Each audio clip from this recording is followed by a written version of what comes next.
En el nombre del Padre, y del Hijo, y del Espíritu Santo. Amén. Proclamación del Santo Evangelio de nuestro Señor Jesucristo según San Mateo 9:13. En aquel tiempo Jesús vio a un hombre llamado Mateo sentado a su mesa de recaudador de impuestos y le dijo: «Sígueme». Él se levantó y lo siguió. Después, cuando estaba a la mesa en casa de Mateo, muchos publicanos y pecadores se sentaron también a comer con Jesús y sus discípulos. Viendo esto, los fariseos preguntaron a los discípulos: «¿Por qué su maestro come con publicanos y pecadores?». Jesús los oyó y les dijo: «No son los sanos los que necesitan de médico, sino los enfermos. Vayan pues y aprendan lo que significa: yo quiero misericordia y no sacrificios. Yo no he venido a llamar a los justos, sino a los pecadores». Palabra del Señor. Gloria a ti, Señor Jesús. Saludos fraternos para todos en este sábado de la 24ª semana del tiempo ordinario. Hoy la Iglesia celebra a San Mateo, o su nombre, Leví. Fue un publicano, es decir, un recaudador de impuestos para los romanos. Cuando Jesús lo ve sentado a la mesa de recaudación de impuestos, lo llama para que sea uno de los 12. Después de la ascensión del Señor, San Mateo predicó varios años en Judea y en los países cercanos hasta la dispersión de los apóstoles. Poco después de esta dispersión, escribe su evangelio en arameo y dirigido a todos los judíos. En cuanto evangelista, es representado con un libro o rollo de modo genérico. San Mateo es patrono de los banqueros. Que San Mateo ruegue por esta iglesia que peregrina y nos conceda días de abundante bendición. Así sea. En nuestro espacio Palabra, Espíritu y Vida, ofrecemos unos puntos de reflexión en torno al Evangelio del día. Recordemos que el Sermón de la Montaña ocupa los capítulos 5 a 7 del Evangelio de San Mateo. La parte narrativa de los capítulos 8 y 9 tiene como finalidad mostrar que Jesús practica lo que enseña. En el Sermón de la Montaña, Jesús enseñó la acogida. Ahora Él mismo practica el acoger a leprosos, extranjeros, mujeres, enfermos, endemoniados, paralíticos, publicanos, personas impuras. Jesús rompe con las normas y costumbres que excluían y dividían a las personas. El miedo, la falta de fe, las leyes de pureza indican claramente cuáles son las exigencias de los que quieren seguirle.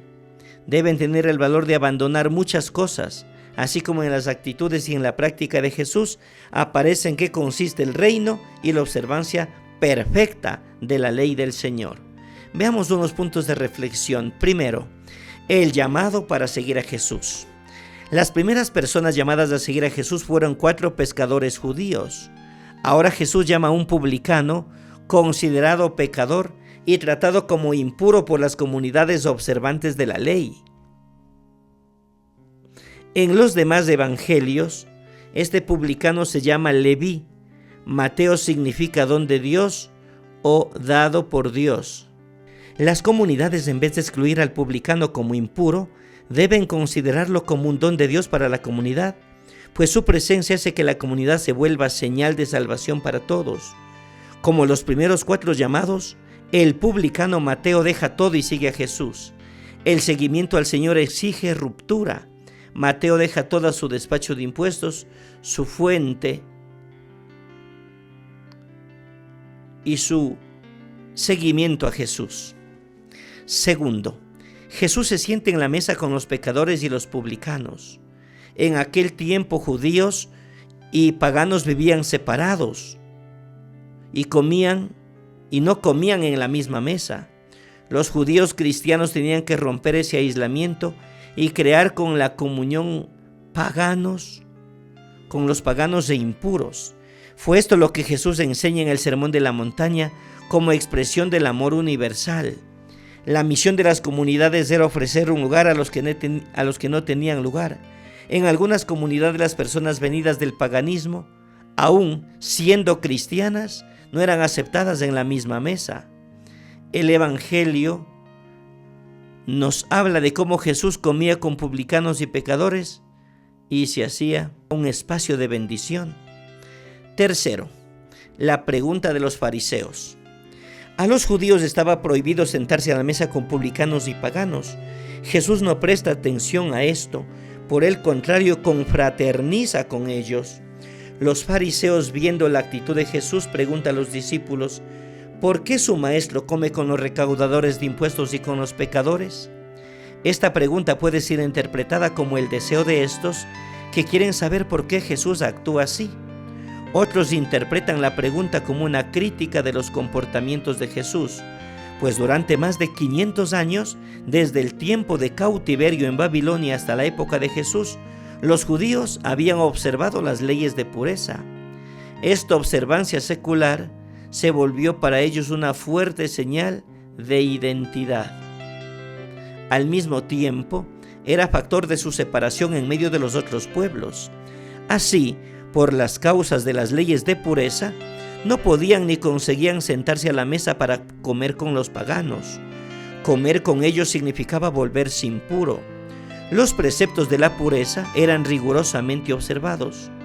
En Palestina, como en las comunidades judaicas de la diáspora, en la época de Jesús, había más de 500 preceptos para guardar la pureza.